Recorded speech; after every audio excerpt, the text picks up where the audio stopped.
سلام، نتمنى تكونوا كامل بخير وكامل في صحة جيدة. جبت لكم اليوم شخشوخ معروف في منطقة جيجل صراحة ولا أروع. أنا ما كنتش نعرفه، تعلمته على ناسي. نقولهم يعطيكم الصحة، وصفة بزاف هايلة. لازم ما تاكلوا منه ما راحش تشبعوا. نوعية هذا الشخشوخ راح تلقاوه في المحلات. نتمنى أنكم تجربوه من جميع واحد ذاق الشخشوخ تاع منطقة جيجل. يخلينا رايو في تعليق. نبداو على بركة الله في طريقة التحضير. أول حاجة راح نحضروا المرق تاعنا. راح نحتاج حبة بصل يكونوا كبار، من الأحسن أنهم يكونوا مرحين في الأشواط. كذلك زوج حبات كبار طماطم مبشورة. كذلك كمية من الجزر، حوالي 5 فصوص من الثوم مبشورين. كذلك زيت النباتي حوالي 5 ملاعق كبار.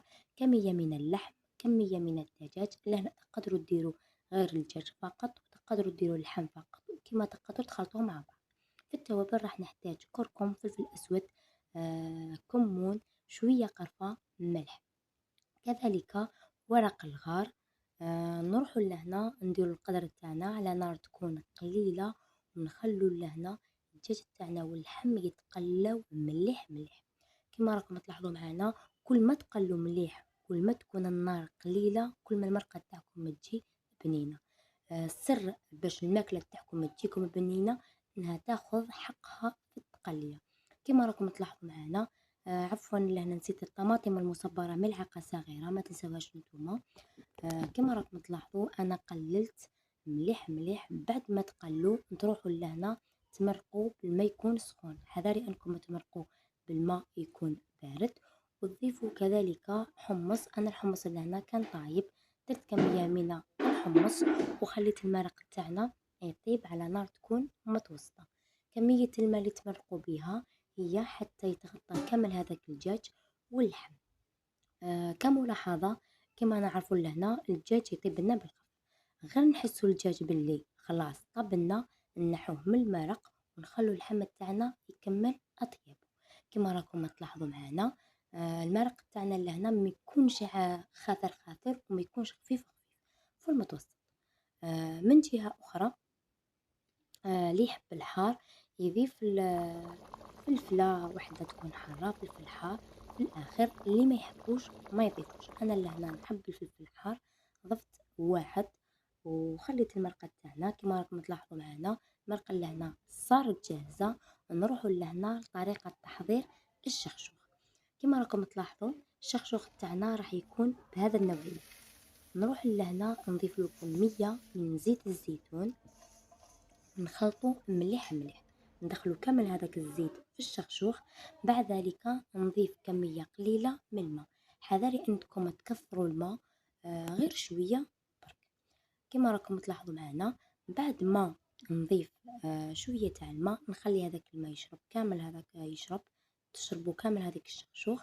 بعد ذلك نروح ندير قدر على النار، نخلو الماء تاعنا يغلي. بعد ذلك نروح نفوروا التفويرة تاعنا الأولى. لهنا كمية تاع المدة تاع التفويرة ما راح تطول معكم، حوالي ربع ساعة. غير تشوفوا الفوار بدا يخرج لكم، نحوا الشخشوخ تاعكم وديروه في جفنة في قصعة. بعد ذلك تروحوا تضيفوا الماء لهنا. تضيفوا حوالي 2 كؤوس إلى كأس ونصف. ضيفوا غير بشوية وخلطوا، وخلوا هذاك الماء كامل يتشرب كيما طعم. بعد ذلك بعد ما الشخشوخ تاعنا يشرب كامل هذاك الماء، نروحوا نفوروه التفويرة الثانية. المدة لهنا كذلك ما تطولوش بزاف، حوالي ربع ساعة. غير تشوفوا التفوير تاعكم الفوار بدا يخرج، نحوا الشخشوخ تاعكم ديروه في الجفنة كما راكم تلاحظوا معنا اللي هي القصعة. بعد ذلك نروحوا نضيفوا كمية من المرق كما نقولوا حنايا الوجه. نضيفوا شوية من الوجه وشوية من المرقة، نسقوا بها الشخشوخ تاعنا. ونديروا زيت الزيتون. انا لهنا احتدت على زيت الزيتون، نتوما تقدروا ديروا الزبدة كما تحبوا. بعد ذلك نخلط مليح مليح كما راكم تلاحظوا معنا، حتى تدخل كامل هذيك المرق في الشخشوخ تاعنا. صراحة الشخشوخ هذه راح تجيكم بزاف هايلة وبزاف بنينة، ما راحش تندموا عليها. والنوعية هذه كما قلت لكم راح تلقاوها في جميع المحلات. حوسوا برك.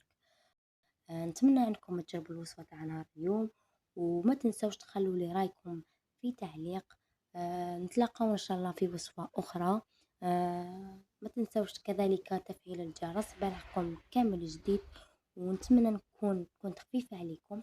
إلى وصفة أخرى بحول الله، دمتم في رعاية الله وحفظه. نخليكم لهنا تشوفوا طريقة التقديم تاع الشخشوخ تاعنا. سلام.